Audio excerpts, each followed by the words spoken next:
I am the first person in my family to have ever gone on to college, and it was never really an expectation. My dad was a fireman, my mom was a secretary, my brother grew up to be a plumber. When I was in 3rd grade, I had a teacher who was absolutely amazing, and I remember coming home one day and telling my mom, I'm going to be a teacher.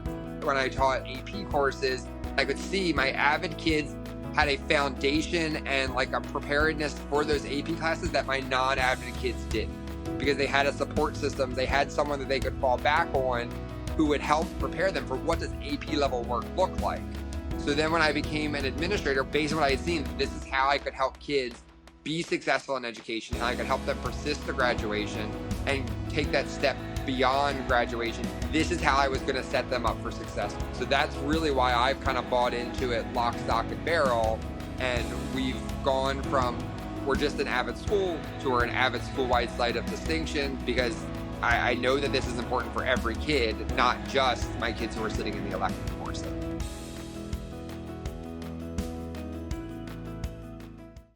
Growing up, my father used to take me to school, and each day when he dropped me off, he would say, "Go get smart and make me proud."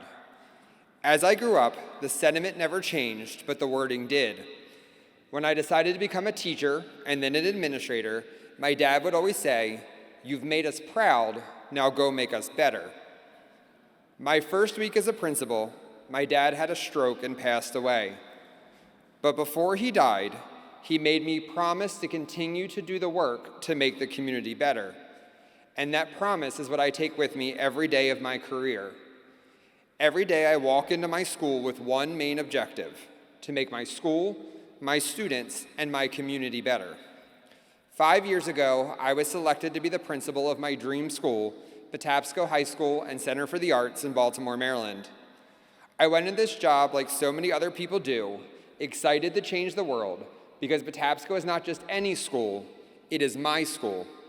It's where I started my teaching career 20 years ago, the school that serves the community where I grew up and where I still live, the school where my grandmother worked as a cafeteria lady the first year that it opened, the school my cousins all graduated from, the school my godson graduated from a few weeks ago, and where my son will one day go. This is the community my dad wanted me to make better. So it was important to me when I got there that I did the work to make the community better so I could continue to make my dad proud. But I quickly learned that having a good objective does not always mean meeting with success. I wanted to make things better, but I didn't have a clue how to do that. My bosses, the leadership team, the teachers, kept calling me an instructional leader, but I didn't even know where to start. I found myself getting bogged down in paperwork and meetings, and having less and less time to focus on what really mattered, the instruction. So I went back to what I knew, and I signed up to teach a class. And since I'm the principal and got to pick whatever I wanted to teach, I signed up to be an AVID elective teacher. Because as a teacher, AVID was always that fun class down the hall. And if I was going to pick something, it was going to be the fun class. Hashtag principal privilege. I knew that my goal was to get more students to graduate, as well as to better prepare them for the life that comes after graduation. I also knew that the goal of AVID was to prepare students to be college and career ready. So even if I never figured out how to do it for the 1,400 students in my school, I was at least going to do it for the 25 students in my class. What I quickly learned was that I was not going to teach AVID, but instead, AVID was going to teach me. As I started to do binder checks, I saw which of my teachers were giving good notes and where some work needed to be done. When we did tutorials, I saw which teachers were modeling how to ask questions about content to students and which were not. I had a captive audience of students every other day for 90 minutes to find out what was really happening in my building. Because as I'm sure you all know, students will spill their tea to the teacher in a way they will not do to the principal. And every professional development plan, every PLC, and every faculty meeting that I have created has come from what I have learned in that AVID elective class. Over the last 3 years, we have implemented focus notes in every classroom. We have trained all of our teachers in collaborative study groups, and we have worked with our staff on marking the text.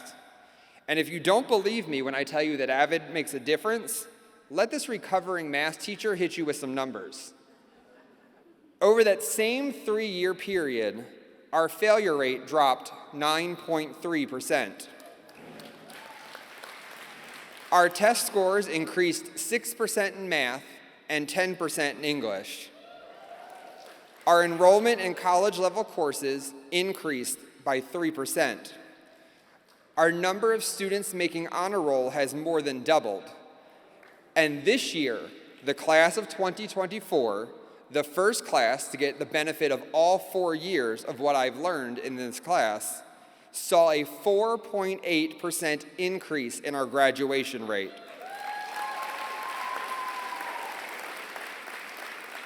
But most importantly, I got to watch in real time as a group of 25 students, most of whom never thought of an educational life beyond high school, got accepted into college and know that they had the skills to make something of themselves. So I stand here to tell you that I am not an instructional leader because I have the title of principal. I am an instructional leader because I am an AVID elective teacher.